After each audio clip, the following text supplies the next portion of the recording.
And welcome back to Talk to the Town. Was this an unbelievable show? Did you enjoy? I loved did you enjoy that. being in the Biga bread factory? That was like a dream come true. It really was. Now Eileen is dual roles. Now we're ready to do the movie review.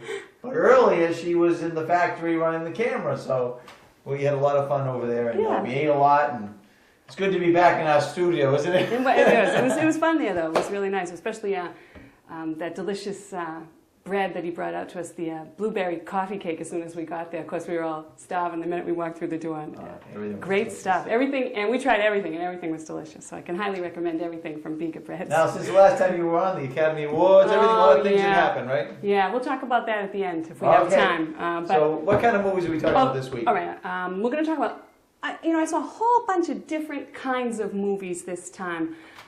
So we'll talk about something that's out, a couple that are out in the theaters now, a couple on DVD, one for the family, and most of the other ones are kind of for the adults. And we're going to start with The Painted Veil. And The Painted Veil is based on M. Somerset Maugham's novel of the same name. It takes place during the 1920s, primarily in Shanghai, where there is a large British population because of the occupation at that time. And later in the film, further into the interior of China, where there's a cholera outbreak. It stars Boston-born Edward Norton of Primal Fear and Fight Club fame, and he stars as Walter Fane, a middle-class doctor working for the British government. And Naomi Watts plays his love interest, and you might know her from King Kong. She was recently played the Fay Wray role in King Kong. Yeah. I won't talk about that. She plays the beautiful, charming Kitty Fane. She's an upper-class lady whose family can't wait to get her off their hands, can't understand why at her, the old age of mid-20s, she isn't married yet. So she quickly obliges them by marrying Walter, not because she loves him, but because he happens to ask her. He's not of the proper social standing, and she knows that this will infuriate her family. In the early scenes of the film, it's clear that Walter is infatuated with Kate, and although it is just as clear that she is not interested in him, the two do quickly marry. Ed Norton does a great job as the doctor. He's tall, lanky. I've never seen him quite this lean, and he wears a white linen suit and a Panama hat. He's very serious, he's very studious. And Watts, conversely, is more playful, always in light summer pastel dresses and matching hats. The marriage, of course, quickly deteriorates as Kate becomes bored and realizes that life with a civil servant can't provide all that she expects from life. She has an affair that Walter quickly discovers, and he offers Kate a way to redeem herself by accompanying him on what will probably be a death trip into the interior of China. A what? A death trip. Because this will be a little more exciting than marriage. Yeah, I think they're trying to spice things up a little bit. He takes her into the interior of China, where not only is there currently a wave of Chinese nationalism taking hold of the populace, so that foreigners, and especially British foreigners, are not really safe, but there's also the outbreak of cholera. That's why he's been asked to go there. Given little choice and not wanting a humiliating public divorce where she would be named an adulteress, she joins him. Is she decides, expecting I'm going him to to go. die, or what? I think that might be what she's hoping for. But once here, they grow further and further apart. Walter's days are consumed with finding a solution to the epidemic, while Kate's are basically filled with long, lonely hours just walking around their home. And wanting nothing more than to get away from the house for a short while, Kate, along with her government-provided bodyguard, makes her way into the village where she meets a nun who runs an orphanage. Because of the cholera, there are many children who are left without parents who've died. And here, playing music for and dancing with the children, Kate, for the first time in her life, starts to feel alive, starts to feel useful, and starts to feel needed. While in the village, she also catches glimpses of her husband hard at work, trying to save the lives of the villagers. She starts to appreciate him for once. There we go. Oh, this is good. And only as the two get to know the real people that they married can they truly become a couple. They unite in a way that they never could before, when they only imagined who the other person was. It's a beautiful film of redemption, forgiveness, passion, and allowing your eyes to be open to the reality of the person that is standing right in front of you, not the illusion that you have floating around in your mind of who this person is or who this person should be. No, but that's not that good a movie. Oh, it's a good movie. You didn't cry. No, because I kind of anticipated what was going to happen. I'd never read the novel, but you know what's going to happen. And yeah, it's sad. It's not the happiest of endings. Okay. I mean, I can't say the ending isn't happy. It is. It's a redemptive, happy ending. I don't want to get into it. I don't want to spoil it. But interestingly, both Norton and Watts produced this film. So it's nice to see stars put up money for projects that they believe in. Because I don't think this film would have been made. I don't think any studio was going to take the financial responsibility of this on by themselves. Is it making any money yet?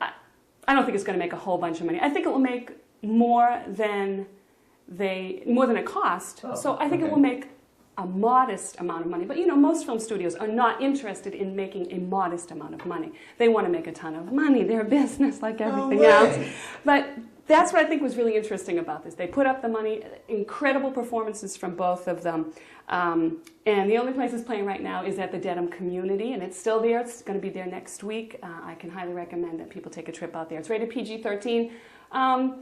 I would say it's probably appropriate for the whole family, but I don't think the kids would be interested in it. Now, will something like that come out on DVD too? This will be out on DVD probably in just a few months. It won't stay out and release very long, so look for it. If you don't get out to the Dedham Community, where you can get beer and wine, don't forget, while you watch your movie. Folks, you notice she spends a lot of time at the Dedham Community. Your husband thinks she's at work.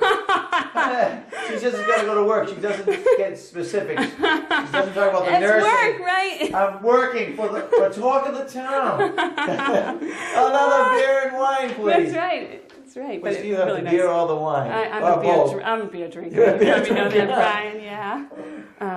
Okay, now on to the next one. This is currently in the suburban theaters. It's playing at Randolph. It's called Music and Lyrics.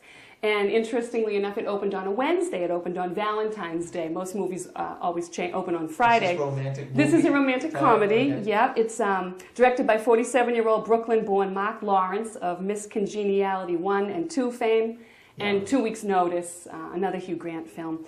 Anyway, Music and Lyrics is a cute, funny love story that tells the tale of washed-up 80s pop star Alex Fletcher, played charmingly, as always, by Hugh Grant, who gets a shot at another round of fame and much-needed money when he's asked to submit a song for the current Pop-Tart star Cora Corman, who's played pretty much like a Britney Spears, only with pretty decent with hair and that poor thing. We shouldn't talk like that. Resist. I know, but this girl actually has kind of has a good brain in her head by a newcomer named Haley Bennett, who was really good in that role. Anyway, the opening sequence of the film is a video from Alex's heyday with his British techno pop band Pop.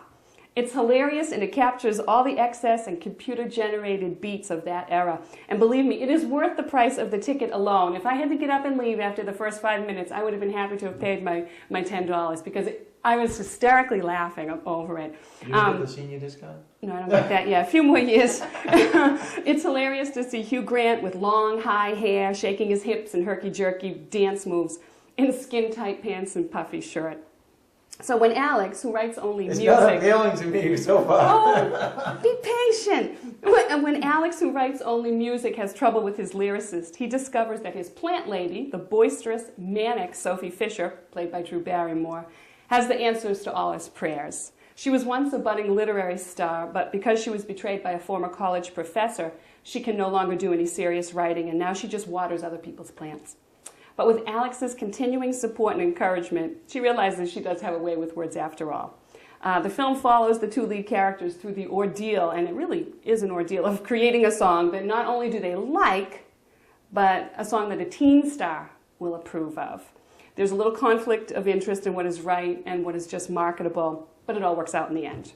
Now, I have to say... Do they make millions off the song and everything? Yeah, I think it'll be a big hit, big hit. And the woman actually, Cora, the Britney Spears girl, performs it in concert, and they get to see it in concert. And that's when this big, loving scene takes place at the end of the movie. I mean, I have to say, it's a great movie. No, it's not an Academy Award winner, but it was really funny. It was sweet. It wasn't saccharine sweet. It was just nice, sweet. And neither Grant nor Barrymore had much of a stretch in playing these characters. She's showing her age. Saccharine sweet. They still have saccharine? They do have saccharine, yeah. Now it's aspartame and the other one. What's the other one? None of those are good for you, by the way. Don't drink any of that stuff.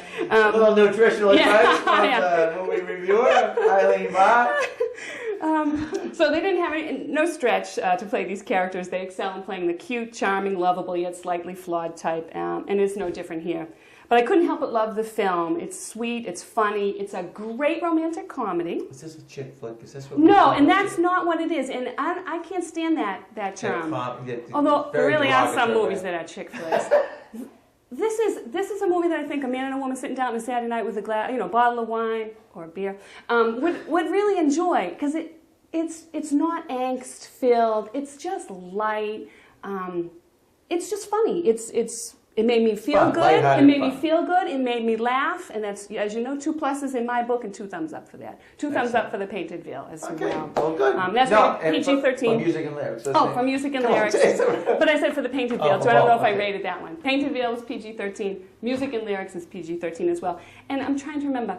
Yeah, PG-13 because I wouldn't want the youngest kids in the house to watch it, because they do have a little romance going on.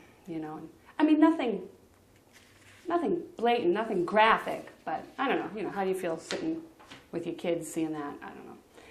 It was okay for the older kids in the family, but definitely a nice Saturday night movie to take your wife out, go to dinner, have a few glasses of wine, and go see it at the movies. I love seeing things at the movies, as you know. There's nothing like seeing something at the movies. But this Can you imagine a movie reviewer likes to see things at the movies? But this, Painted Veil, I know you were saying, is that going to be on DVD? Yeah, that's going to be on DVD. And I didn't know if I had to make the trip over the community to Dedham. You should. Anything that's worth seeing. Oh, it's 15 minutes. Dedham Community from here, I can make it in 10. I mean, if the Milton Theater was open. I know. You remember that theater? Remember when that was right there? I used to go there all Hey, the folks. time. Maybe to you open can it up lease the again. Milton Theater and I'd start love your to own do little that. Milton Community Theater. Is it still there in the back, or is all that stuff there now? I think they have all those shops there. I think it's. I remember that. We used to see all kinds of food. I saw the very first movie I ever saw Java Joe's. was Sound of Music there. Was that? And I saw the original Willy Wonka there. Yeah, we used to go all the time. Wow. Okay, next, out on DVD. Hold on, would you pause, Morgan?